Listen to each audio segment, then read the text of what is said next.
Praise be to Jesus. We give him thanks for his mercies. One of the things you need to adapt this year is how to discern. You inquire of the Lord about every situation. Second Chronicles chapter 18. I read from verse 3. So Ahab, king of Israel, said to Jehoshaphat, king of Judah. So the kingdom was split into two, Israel and Judah. The kings of Judah, a king of Judah at the time, Jehoshaphat, was a righteous king. But Ahab married Jezebel, and we know the story. There was evil all over him. But this time he was seeking support from the other side. Will you go with me against Ramoth Gilead?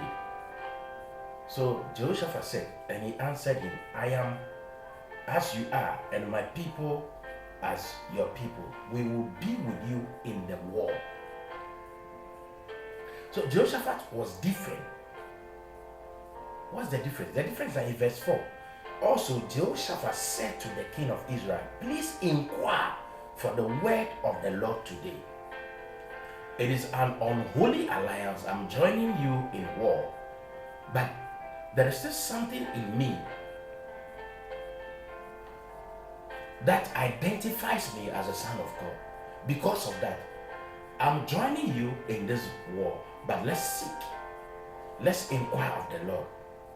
Then the king of Israel gathered the prophets together, 400 men, and said to them, shall we go to war against Ramoth Gilead, or shall I refrain? So they said, go up, for God will deliver it into the king's hand.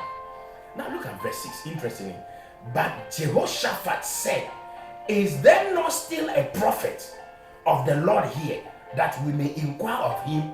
This is emphatic. Is there not what he's saying is that there are 400 prophets, all of them saying the same thing, that go to war, we will win. But Jehoshaphat, because he carried a different spirit, said, I don't mind the majority. The majority is not always right. But if you have God sitting inside you, you are in the majority. For the voice of the Lord will speak truth, and that truth will overshadow the voice of the 400. He said 400 prophets have spoken, but don't we have, is there not still a prophet of the Lord here? It means that the 400 voices came from men.